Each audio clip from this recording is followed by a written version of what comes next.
नमस्कार दोस्तों, आप सभी का स्वागत है हमारे सोशियोलॉजी चैनल पर। मित्रों, इस लेक्चर में हम लोग बात करेंगे कुछ प्रश्नों पर जो आपके एग्ज़ाम के लिए काफ़ी आवश्यक हैं। मित्रों, लेक्चर स्टार्ट करते हैं। पहला प्रश्न लेते हैं। इसमें कहा गया है कि मिलान करना है विचारक से और उनके जो मॉडल उन्होंने जो दिए हैं। तो पहला प्रश्न बेसिकली ग्रामीण और नगरीय संरचना से जुड़ा हुआ है। इसमें नगरीय संरचना से जुड़ा प्रश्न है। ये मैच कराना है कि कौन से नगर का विचार किस थिंकर ने दिया है। पहला लिखा है पार्टीशियन और प्लेबियन नगर। तो ये जो आइडिया दिया है ये दिया है मैक्स वेबर ने। पहले का तीसरा सही हो जाएगा। अब देखो, दो जगह तीन मैच कर रहा है, इसलिए एलिमिनेशन मेथड काम नहीं करेगा। तो इसलिए फिर दूसरे ऑप्शन को मैच कराना पड़ेगा, जेनरेटिव एंड पैरासाइटिक नगर।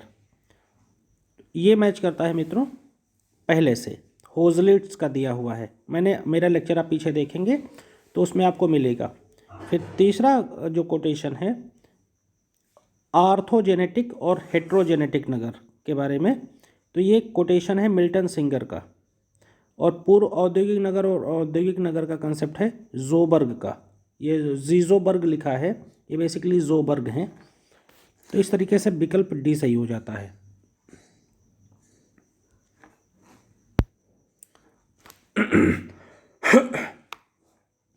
अगले प्रश्न पर आते हैं। इसमें कहा गया है निम्नलिखित, दूसरा नंबर क्वेश्चन, निम्नलिखित संस्थाओं में से कौन सी एक दिए गए भूभाग के अंतर्गत शारीरिक शक्ति को वैध करने के एकाधिकार का दावा करती है। तो शारीरिक शक्ति को वैध करने की बात करती है। देखो भाई, हम लोगों ने पंचायती राज व्यवस्था का लेक्चर अभी मैंने नहीं बनाया है, लेकिन जब उसमें बनाएंगे तो कहीं भी जनजाति पंचायत की चर्चा नहीं करी गई। पहले तो आप एक तरीके से उसे लगा सकते हैं। दूसरा है शारीरिक शक्ति को वैध, तो फिजिकल जो पावर है उसको कहीं भी लीगलाइज नहीं किया गया है हमारे स्टेट के कंसेप्ट में, इसलिए जनजाति पंचायत इसका विकल्प सही होगा। क्वेश्चन नंबर 3 पर आते हैं। इसमें कहा गया है निम्नलिखित में से किसने मैक्स वेबर की वैधता और औचित्यपूर्णता का प्रभेद करने की उसकी विफलता के लिए तीखी आलोचना की है। अब इन थिंकर का नाम है जुर्गेन हेबरमास। यहाँ जो ना लिखा है ये गलत है, हैबरमास होता है, हैबरमास। तो जो लेजिटिमेसी, हैबरमास का बेसिकली जो काम है वह है लेजिटिमेसी क्राइसिस पर, वैधता के संकट पर। इसलिए जो वैधता से औचित्य पूर्णता के प्रभेद करने की उसकी विफलता के लिए तीखी आलोचना की है। यानी कि जो हैबरमास का मानना है कि जो वेबर का जो लेजिटिमेसी का कॉन्सेप्ट है और जो लेजिटिगेसी का कॉन्सेप्ट है ये कहीं से भी जो है बेहतर अंतर नहीं कर पाता। तो उसके बारे में फिर लेजिटिमेसी क्राइसिस का कंसेप्ट दिया है जुर्गेन हैबरमास का।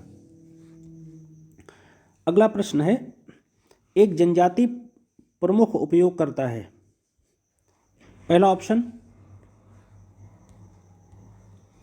तार्किक विधिक प्रभुत्व, बिल्कुल नहीं।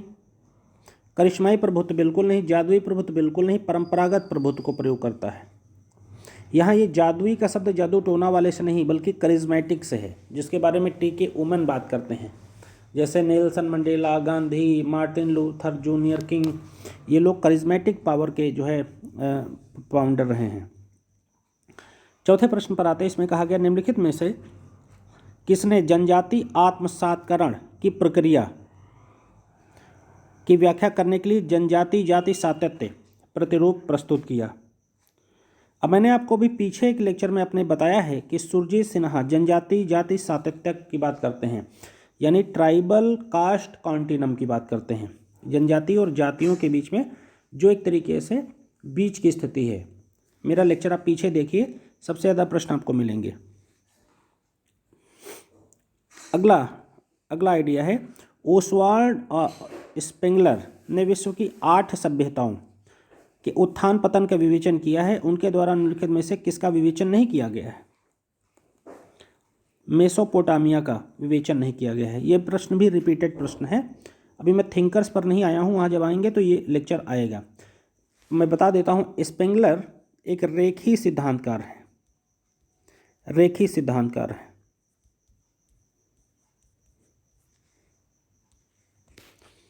अगला प्रश्न, विवाह तथा परिवार मामलों के संबंध में विवादों पर विचार करने के लिए फैमिली कोर्ट अधिनियम कब पारित किया गया? पहला ऑप्शन सही हो जाएगा, 1984 में सबसे पहले पारित किया गया था फैमिली कोर्ट, परिवार न्यायालय अधिनियम।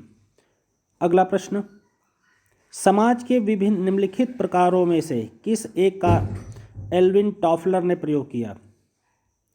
बिल्कुल, इनकी किताब का नाम है फ्यूचर शॉक। फ्यूचर शॉक ये बहुत पूछी जाने वाली किताब है।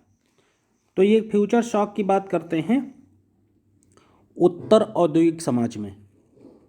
Alvin Toffler, third wave, future shock, ये थर्ड वेव भी इनकी किताब है।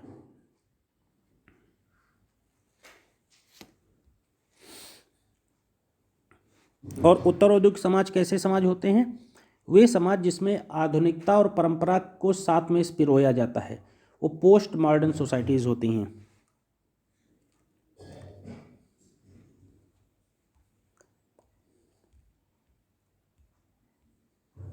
क्वेश्चन नंबर 9 पर आते हैं मित्रों। इसमें कहा गया है, स्पेंसर ने संपूर्णता विकास को समाज के दो प्रकारों में विभाजित किया है। तो जैसा कि मैंने पहले ही बताया है, सैन्य और औद्योगिक समाज, मेरे पीछे लेक्चर में आपको ये मिल जाएगा,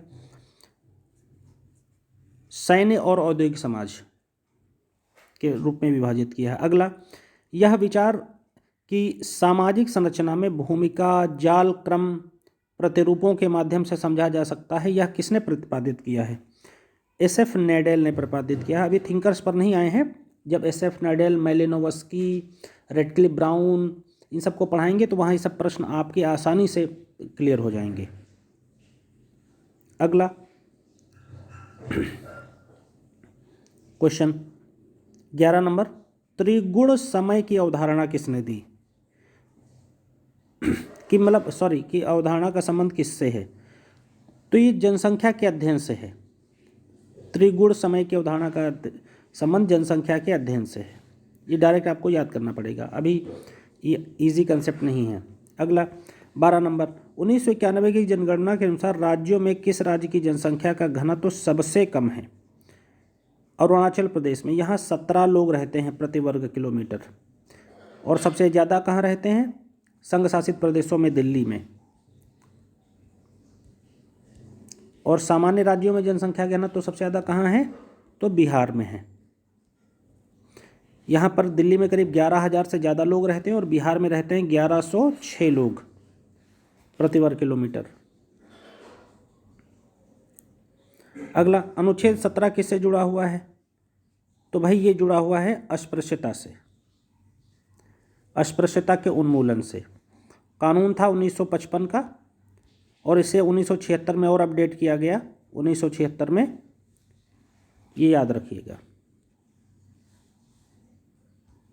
14 नंबर प्रश्न पर आते हैं मित्रों। इसमें कहा गया है, सामाजिक परिवर्तन का किसका सिद्धांत यह मानता है कि यह नहीं मानो कि सामाजिक आंदोलन राजनीतिक आंदोलन से अलग होता है। कोई राजनीतिक आंदोलन ऐसा कभी नहीं होता जो साथ ही साथ सामाजिक ना हो। बहुत इंटरेस्टिंग कंसेप्ट है। इसका जवाब होगा मॉन्टेस्क्यू का कहना है। ये कोटेशन आपको सीधा याद रखनी पड़ेगी, इसे नोट कर लीजिएगा। ये इसकी व्याख्या की जा सकती है लेकिन कोई ज़रूरत नहीं है।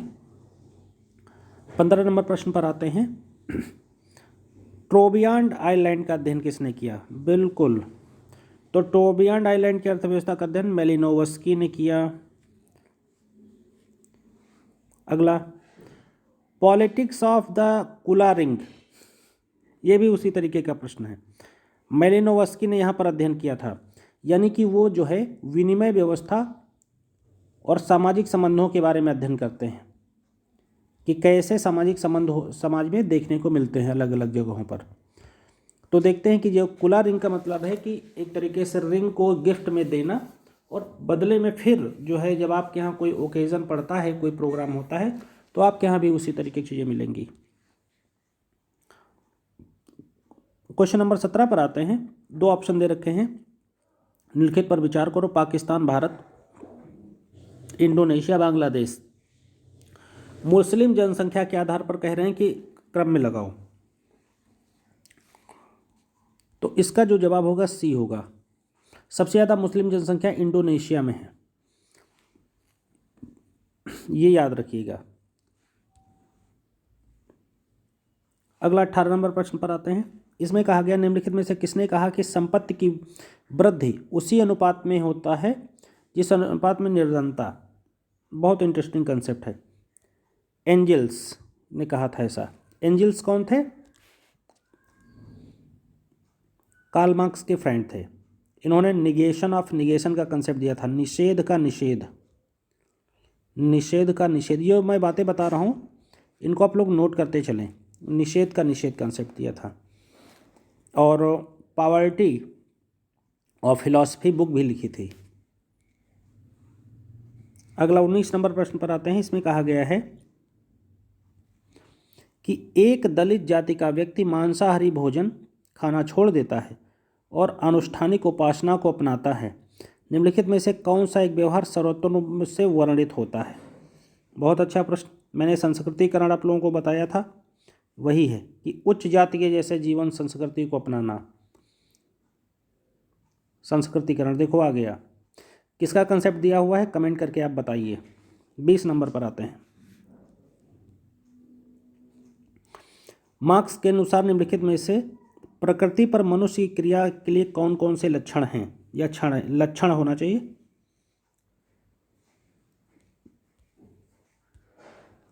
देखो, श्रम बिल्कुल है, उत्पादन के सामाजिक संबंध भी हैं और सामाजिक चेतना भी है।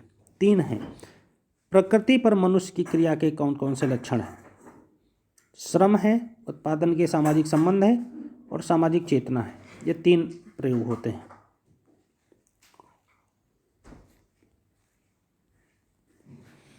थिंकर्स में इनकी डिटेल व्याख्या की जाएगी। अगला 21 नंबर प्रश्न। इसमें कहा गया है, अनुष्ठानिक बंधुत्व निर्दिष्ट करता है।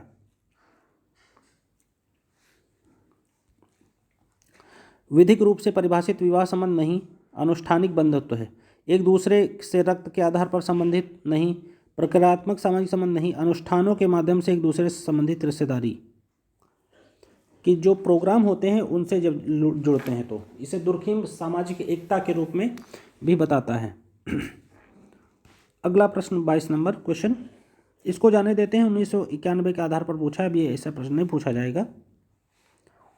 23 नंबर क्वेश्चन पर आते हैं। 23 नंबर क्वेश्चन में कहा गया है, habitat, economy and society, religion and the right of capitalism, peasant struggle in India, caste and economic frontier. ये किताबें हैं और इनके आगे थिंकर्स दे रखे हैं। अब ऑप्शंस पर आते हैं।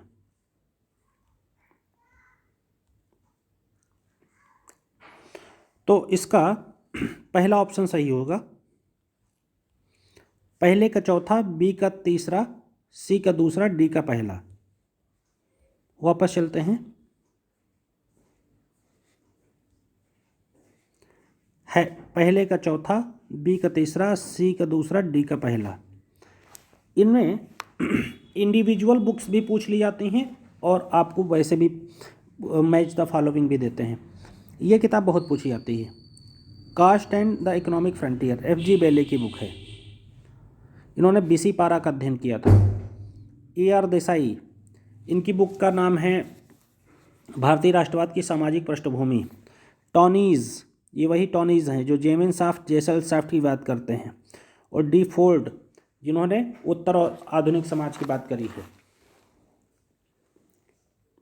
हैबिटाट, इकोनॉमी एंड सोसाइटी, ये फोर्ड फाउंडेशन ने ही सबसे पहले जो ये कस्टमर केयर फैसिलिटी इसको स्टार्ट किया था।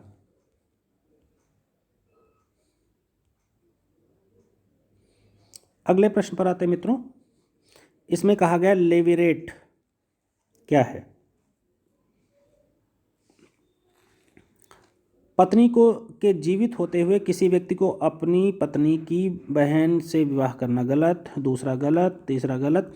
अगला डी ऑप्शन, किसी महिला का पति की मृत्यु के पश्चात पति के भाई में से विवाह करना, पति के भाई से विवाह करना, डी ऑप्शन सही होगा। अगला, निम्नलिखित में से किसने यह बतलाया कि संयुक्त राज्य अमेरिका में मुख्य प्रशासक अत्यधिक धनवान दोनों एक ही वर्ग के हैं? बिल्कुल, ये मिल्स ने बताया।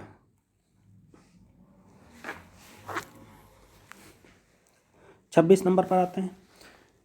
भारत में नगरों की जनसंख्या वृद्धि का में प्रमुख योगदान किसका है? औद्योगिकरण का, क्योंकि जैसे इंडस्ट्री बढ़ती हैं लोग आकर रहने लग जाते हैं। आज आप देखिए ग्रेटर नोएडा में कितनी भीड़ है।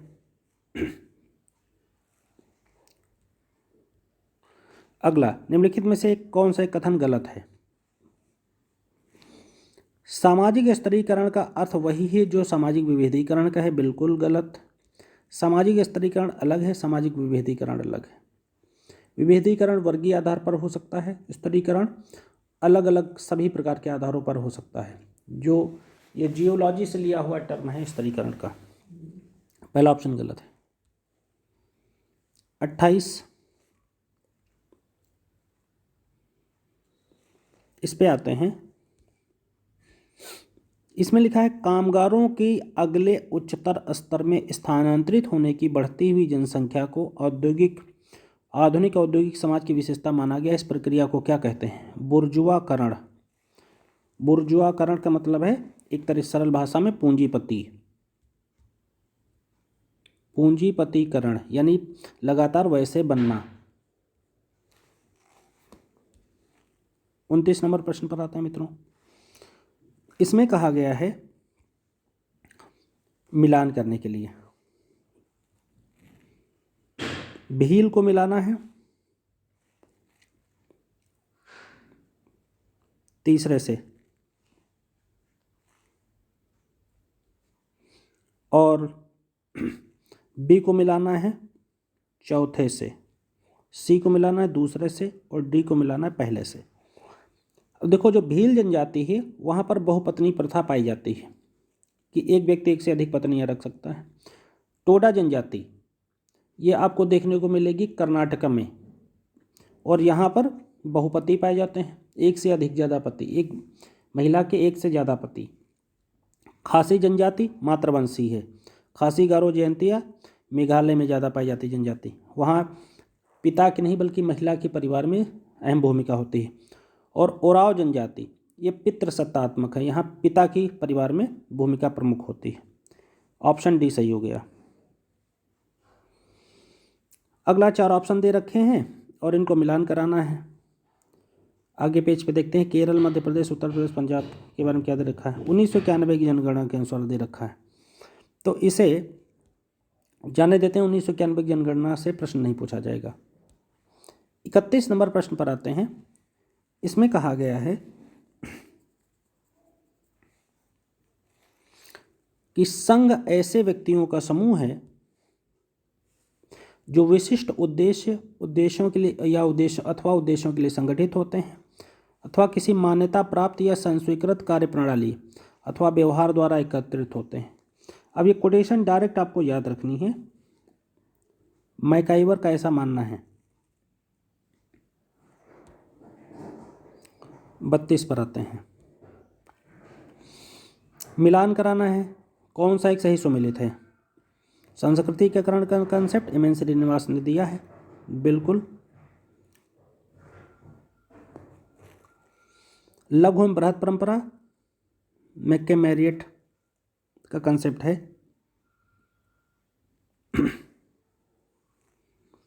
और ब्राह्मणीकरण का कंसेप्ट अयप्पन का नहीं है। संकीर्णीकरण का कंसेप्ट एफ जी बेली का है। तो इस तरीके से ऑप्शन डी सही है। अगला, पंचवर्षीय योजनाओं में से किस एक में मानव विकास को प्रमुख रूप से स्वीकार किया गया है?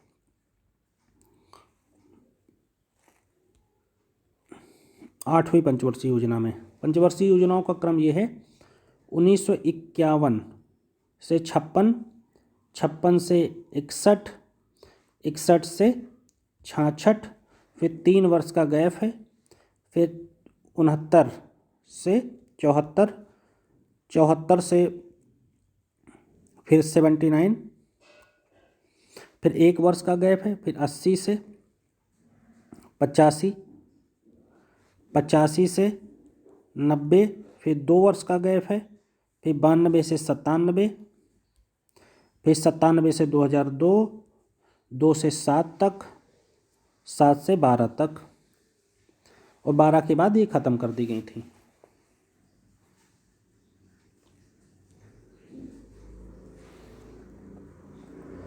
चौंतीस नंबर प्रश्न पर आते हैं। इसमें कहा गया एक दूसरे के साथ अनन्य सहवास के अधिकार शामिल किए गए एकल युग्मों के बीच में विवाह को कहा जाता है